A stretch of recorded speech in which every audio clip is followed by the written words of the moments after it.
Let's kick off this process video by mapping out all the points of my painting. Now I'm working with oil paints and I'm using a very limited palette of white, blue, yellow and red, and I'm also using Liquin as my painting medium. Now I don't want to spend too much time on this sketching process.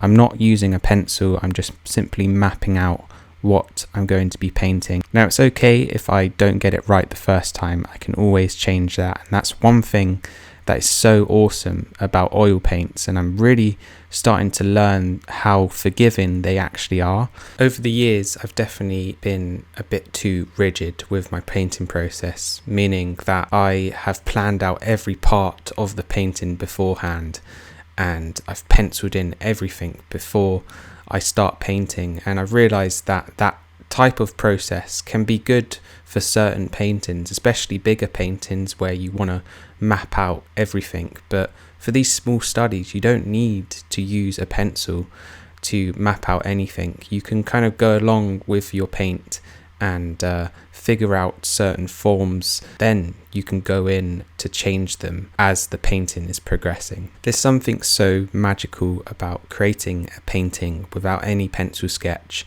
You're really free to create whatever you want and go into any direction, and I think doing this brings a little bit more personality to your painting in the end. Now I've really struggled in the past and I've had the very flawed mindset of that every painting has to be a masterpiece, and if something's a bit off it's rubbish and it's not a good painting.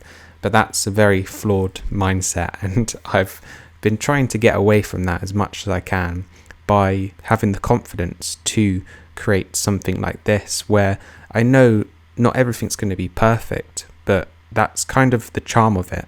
You want it to have a bit more personality and looseness. I'm really happy that I'm starting to learn that, and as an artist who's been doing this over 7 years full time, I've become a little bit too rigid in my process, and I want to loosen up a little by painting these studies that will in turn bring me a little bit more happiness to my process. I think that mindset for me has come from knowing that I have to make money at the end of the day. I do this for a living and I have to make every painting count, but I've realised that that really stifles my creativity, and I should be able to do things without any pressure of the outside, and I want to make sure my process when painting is as pure as possible.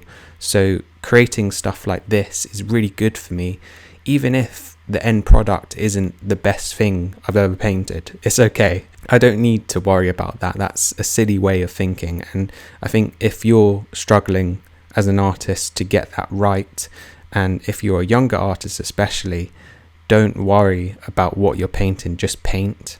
Learn how to paint anything. So this is a very random study I'm doing, a DeLorean, and eventually I'm going to paint in a fox on the top of it, and it's just a random idea. It doesn't hold anything significant. I'm just painting it for the sake of painting it, to understand and to help train my eye when it comes to painting from a reference.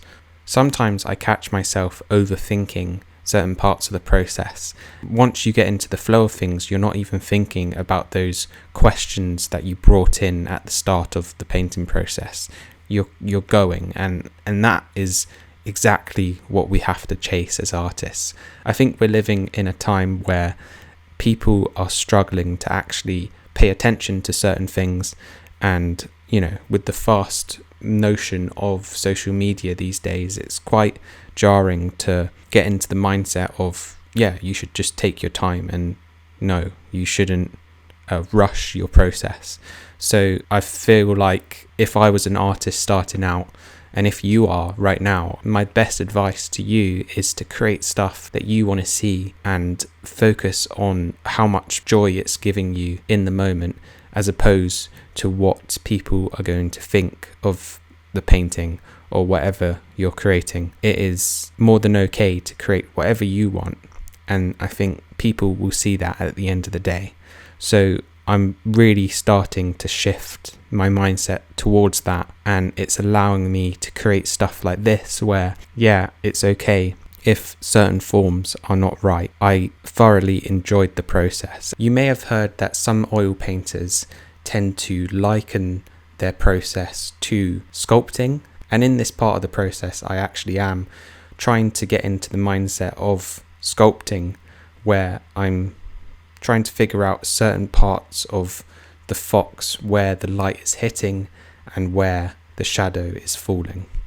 I'm trying really hard now not to muddy too much of the colours when I'm applying it to the fox, and I feel like I definitely should have changed my brush, as I think there was too much of the darker tonal values that I was using prior to the fox, and ultimately I think it toned down the overall value of the fox, and originally I wanted it to pop out a little bit more, but this is something that I can take on board for next time when I'm painting. If you've been following my work over the years, you'll know that I am definitely fascinated in how time can change an object, especially how nature can take over. There's something so beautiful when nature runs its course and takes over certain man-made things. I find that so fascinating, and visually I feel like it's very interesting to paint, and I'm definitely going to continue to explore that in the future.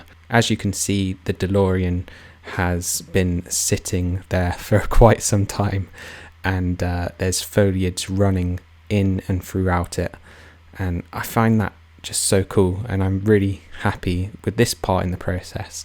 We're about an hour and 15 minutes into this painting, and everything is starting to become its own little thing. Like I said, I didn't have a strong plan. I'm allowing myself to be guided with my intuition. I'm taking steps back to observe how the overall painting is feeling, and if certain things I feel are not particularly right, I can always tweak them in this moment. Now, looking at this footage, I feel like I should have stopped here, but I kept on going, and I added in a little bit of a background to create a sense of environment to the painting. This is okay because I know that in time I'm going to get better at knowing when to stop a painting. Sometimes you're not sure, and I think over time you can gain an understanding when to trust yourself, to tell yourself to stop, to step away, and that's something that you just learn over time. So that's it, guys. That is the final painting, and I'm really happy with how it turned out. I know it's just a study, and I think I'm trying to teach myself to not be too attached to certain things. I've painted this without any pencil sketch, and there's something to that for me personally, that I'm trying to break away from my learnt process in the past, and I'm trying to allow myself to gain the confidence to create things a little bit more freely. If you're an artist, it doesn't really matter what level you are as an artist. I think it's very important for any of us to create studies like this. We're trying to work out certain things in our painting process to help loosen up and get those painting muscles going. We want to create, at the end of the day, something that we're very proud of. I think this is a great start for me on my journey to allow myself that pride of creating. If you have made it this far into this video, I really appreciate you. I can't wait to create more videos sharing my process, and you know, I've been doing this for 7 years, but I'm still learning every day, and I want to just get better at painting. I'll see you in the next one.